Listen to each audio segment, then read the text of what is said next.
Yes, good morning to all. Actually, I am going to take a class of macroeconomics introduction first chapter. My name is Kala. And already the microeconomics introduction and the six chapter was done by Sir. Now we are going to continue the furthermore 6 more chapters. Now we are going to discuss about the introduction to macroeconomics. Hope you know the microeconomics meaning, isn't it? So the words micro and macro was derived from the general economics term. You know that. Economics was introduced by Adam Smith in his book.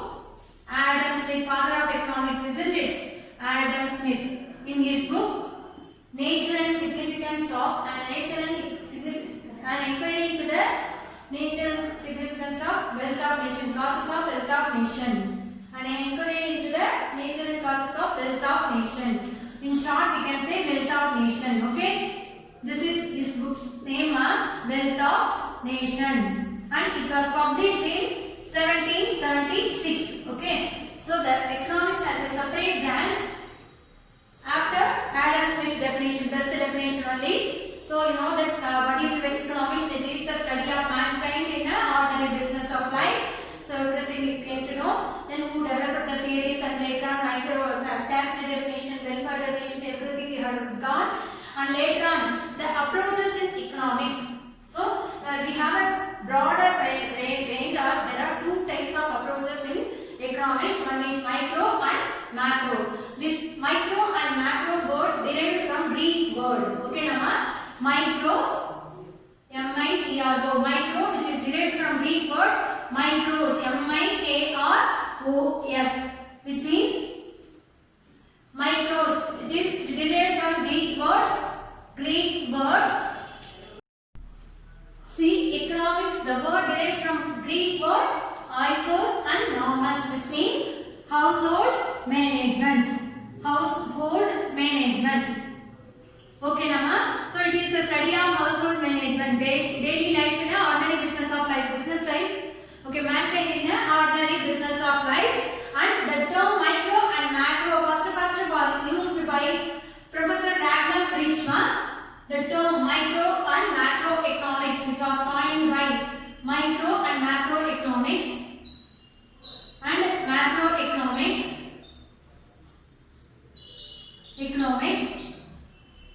was used by Professor Ragnar Frisch. Okay, Professor Ragnar Frisch, S-C-H. Don't forget now who coined the terms micro and macroeconomics is Professor Ragnar Frisch. Okay, he introduced the term micro, which means small, M-I-C-R-O, which was derived from Greek word M-I-K-R-O-S, which means small. So microeconomics which study the small parts of the economy. Okay, Nama? So then macroeconomics which deals with the large. Okay, M-A-K-R-O-S. Macros, Greek word which means large. So which study the large parts of the economy. Okay, aggregate parts of the economy. Already we have studied what is the macroeconomics. It deals with the individual income, individual consumption, individual production, individual price, etc. The same way macroeconomics which deal the economy as a whole, which means aggregate economy, aggregate production, aggregate output, aggregate income, aggregate employment, etc. Okay, so the macroeconomics which deals the large parts of the economy or deals the economic situation as a whole. Okay, Nama? So macroeconomics deals with the macroeconomics is a study of economy, or it is a branch of economy. Macroeconomics deals with the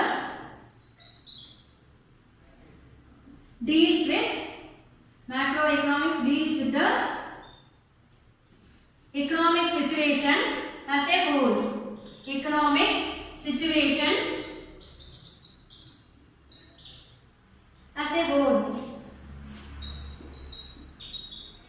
So a macroeconomics which study the large parts of the economy. It can be aggregate output, aggregate investment, national budget, not a family budget. You have studied in microeconomics family budget, isn't it? Budget line, budget set, everything you have here we are going to study about the government budget. The same way, the price ratio, everything, monetary policy, fiscal policy, everything you study in the macroeconomics concept.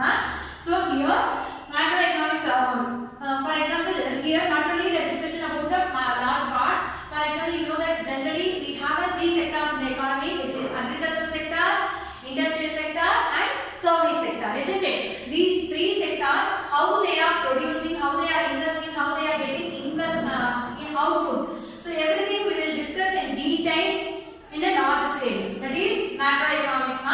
And who are the economic agents here? In the macroeconomic agents or agents? Economic agents or macroeconomic agents? Who are called as macroeconomic agents? Everyone, they can be a producer or consumers or government or corporation companies or banks, whoever it is. Those who take the macroeconomic decisions, they are called as economic agents. How they will take a decision? The consumer will decide what they are going to consume and how much they are going to spend for the product. The same way producer, what they are going to produce, how much they are going to spend for the invest for the production. The same way government, corporate company, everything, they will plan for the academic financial year, isn't it? So that is economic agents. Okay. In a micro level, who are the economic agents? The individuals are the economic agents. In a macro level, who are all the economic agents? The statutory bodies, SEBI, Stock Exchange Board of India, the RBI, the Reserve Bank of India, state government, central government. These are the economic agents, macroeconomic agents. Okay, Nama. So the economic agents, the person who take economic decision, they are known as economic agents. Here, the economic agents can be consumers, or producers, or government, or corporate companies, or banks, etc. So any entities or any person in aggregate level, they have a rights to take, or they are taking their own decision, economic decision. They are known as economic agents. Okay, Nama. So you have studied already the difference between micro and macroeconomics, isn't it? In the first chapter, the same question is there here also. What are the difference between micro and macroeconomics? How? The question is how micro and macroeconomics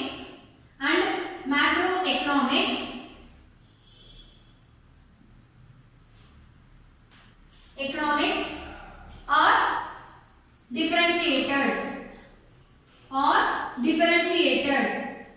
Okay, Nama, how it can be differentiated or distinguished between micro and macroeconomics? Just we will write the key points and we will explain.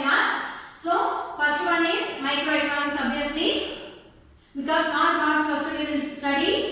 Next one, macroeconomics. Okay, Nama. So already I told you microeconomics deals with the small parts of the economy or individual units of the economy.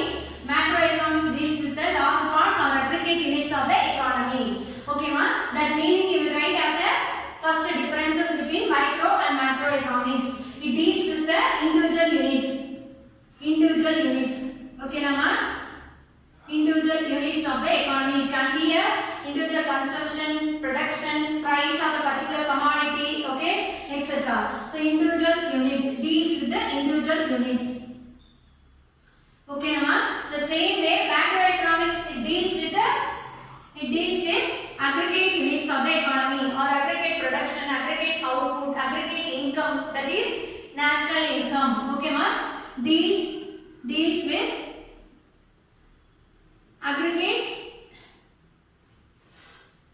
aggregate units. Okay, Nama? Aggregate variables or units. Aggregate variables. Variable means which keep on changing. You know that output will change, price will change, cost will change, income will change. So it deals with the aggregate units of the economy. And next one, the demand and supply analysis. It deals with the demand and supply analysis. Which are the tools of microeconomics? You know that maximum macroeconomics tools are demand and supply analysis. The tools of micro and macroeconomics is demand and supply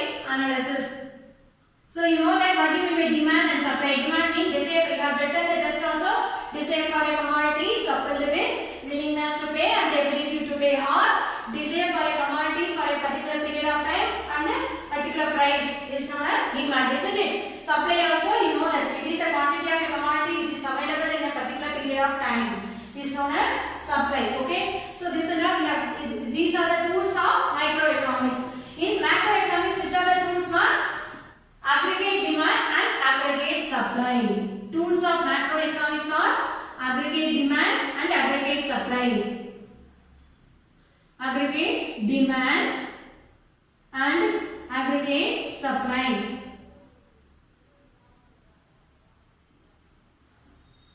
Which mean individual demand and individual supply, which mean in a particular shop, a particular consumer, what they are going to purchase, that is individual demand, and a particular shop, which are the product may be petty shop, one for kind of chocolate and two kind of pen and some extra things will be available in a particular shop. That is known as tools of microeconomics. A particular shop and the individual consumer, I am going to buy the chocolate and the chalk piece or pen, some stationery item from the stationery particular shop. This is individual, isn't it? So macroeconomics.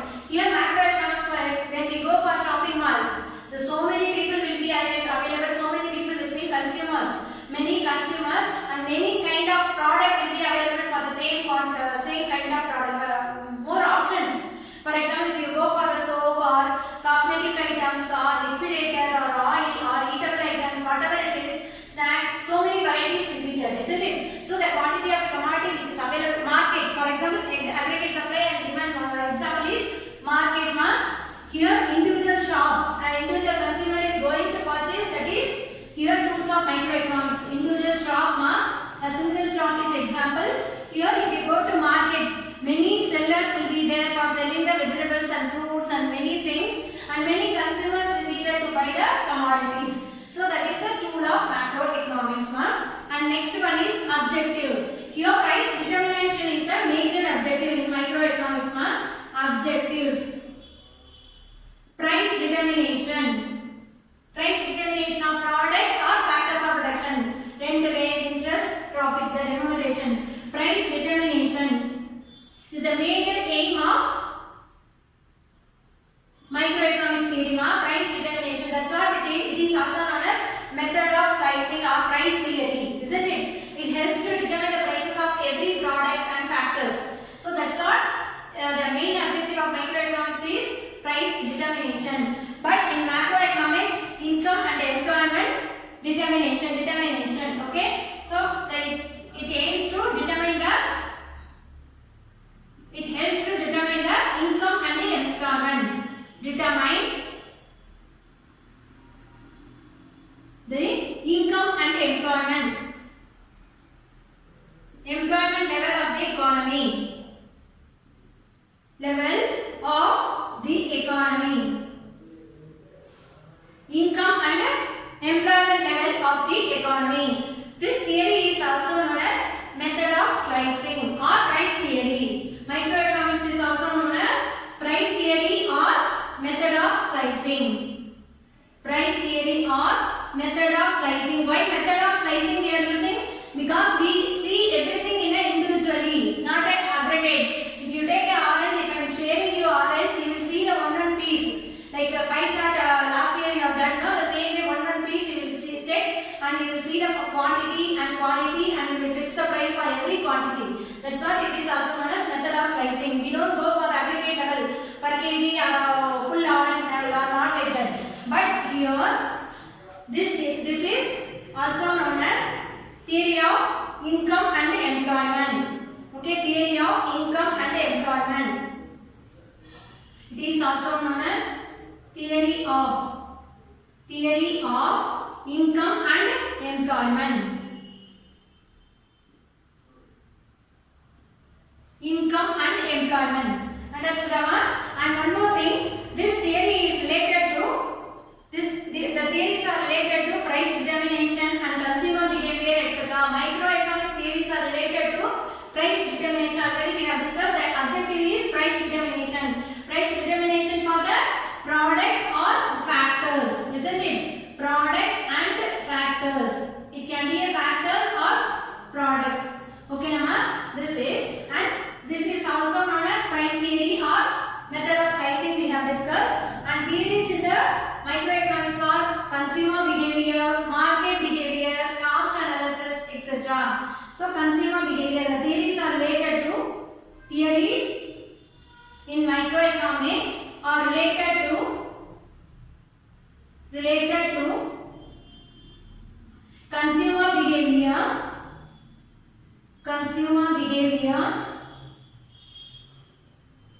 market analysis, etc. You know that you have studied the market analysis, perfect competition, imperfect competition, monopoly, duopoly, oligopoly, etc.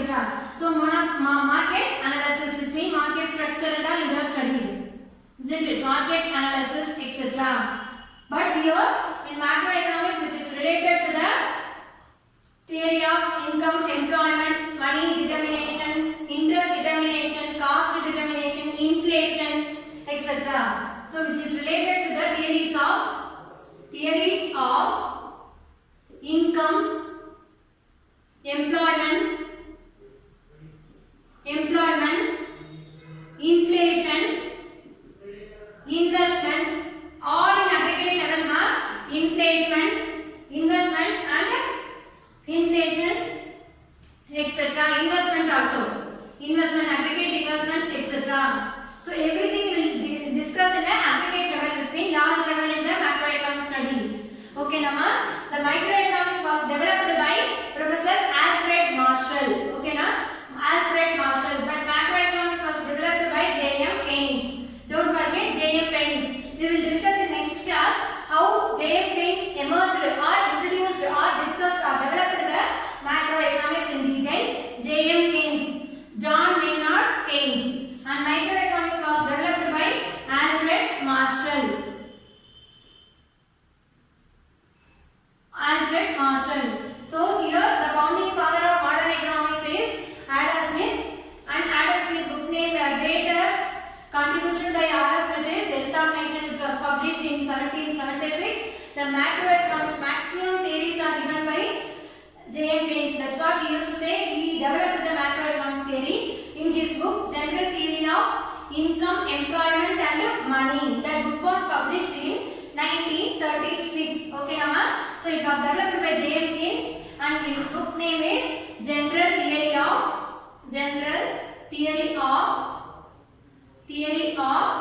Income, Employment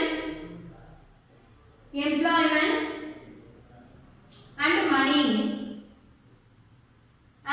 money, which was published in 1936. In this book only he has given so many theories related to macroeconomics, and he has given so many solutions for the solving the macroeconomics issues.